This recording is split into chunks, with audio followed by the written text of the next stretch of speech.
जय हो दोस्तों, आप MKY हिंदी शॉर्ट हैंड पर आध्यात्मिक कुरुक्षेत्र कहानी निबंध आप इस पर लिख सकते हैं और संपर्क करना चाहते हैं नंबर पर 8172882331। आप इस नंबर पर संपर्क कर सकते हैं और डिक्टेशन शुरू होगी 5 सेकेंड बाद। एक स्वस्थ लोकतंत्र की यही खूबसूरती है कि अगर किसी मसले पर सरकार के रुख की वजह से जनता के बीच असंतोष और विरोध की भावना बढ़ रही हो तो सरकार को इस पर विचार करना चाहिए। इस लिहाज से देखें तो पिछले कुछ समय से नीट 2026 में प्रश्न पत्र लीक होने के मसले पर लोगों के भीतर उभरे व्यापक क्षोभ और विरोध के बाद केंद्रीय शिक्षा मंत्री धर्मेंद्र प्रधान का आखिर इस्तीफा देना लोकतांत्रिक परंपरा की ही अगली कड़ी है। हालांकि सरकार ने अगर इस संबंध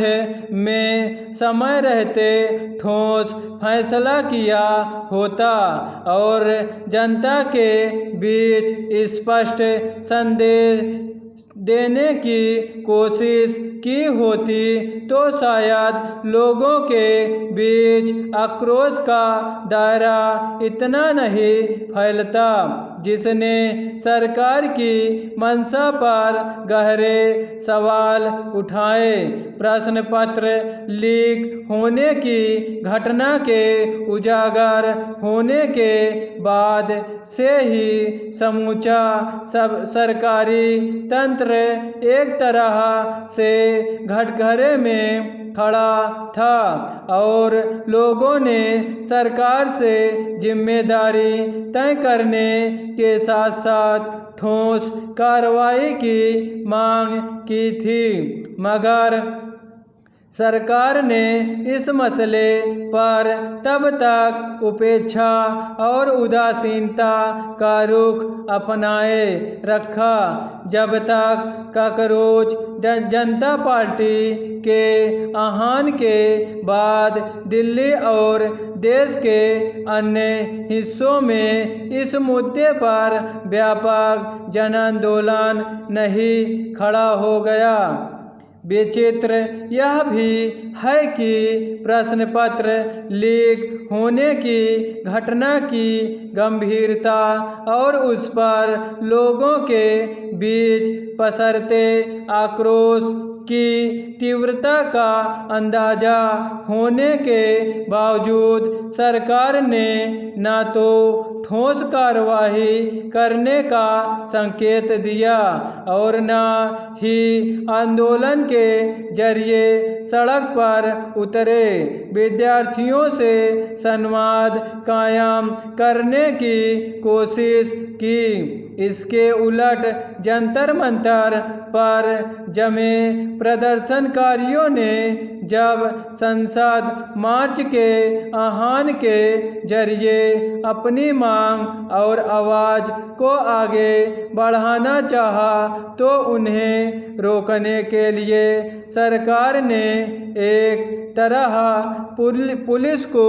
खुला छोड़ दिया गया। नतीजतन पुलिस ने हर मानवीय तकाजे को ताक पर रखकर प्रदर्शनकारियों पर आंसू गैस के गोले छोड़े और बेरहमी से लाठीचार्ज किया। सरकार का यह रवैया लोकतांत्रिक और संवैधानिक अधिकारियों को चोट पहुंचाने वाला था। इसी के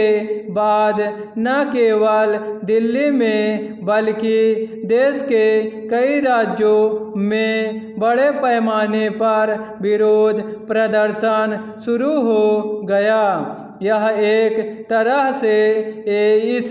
समूचे मुद्दे पर सरकार के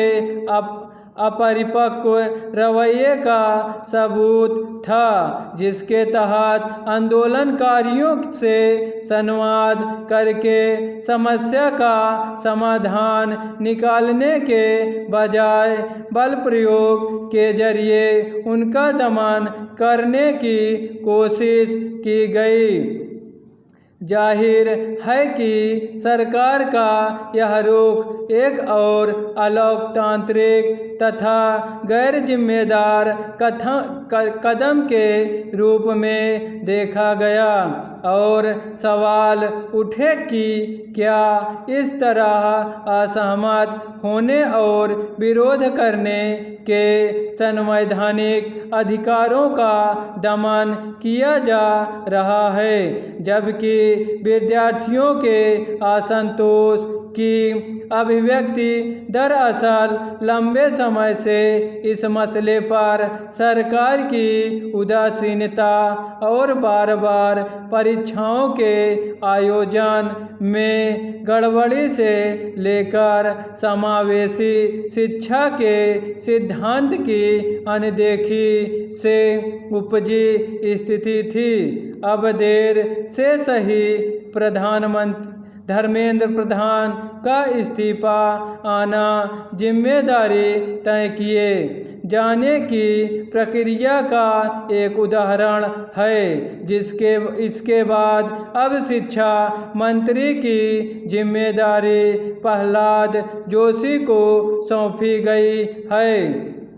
लेकिन ज़रूरत इस बात की है कि न केवल परीक्षाओं में प्रश्न पत्र लीक होने बल्कि व्यापक शैक्षिक सुधारों के प्रति ईमानदार इच्छा शक्ति के साथ सरकार कदम आगे बढ़ाए। इसके अलावा आंदोलन और विरोध प्रदर्शन को लोकतांत्रिक अभिव्यक्ति का स्वाभाविक हिस्सा मानते हुए सरकार अब आगे परीक्षाओं के आयोजन में सभी स्तर पर शुचिता और पारदर्शिता सुनिश्चित करने के मामले में कोई समझौता न करें। स्टॉप।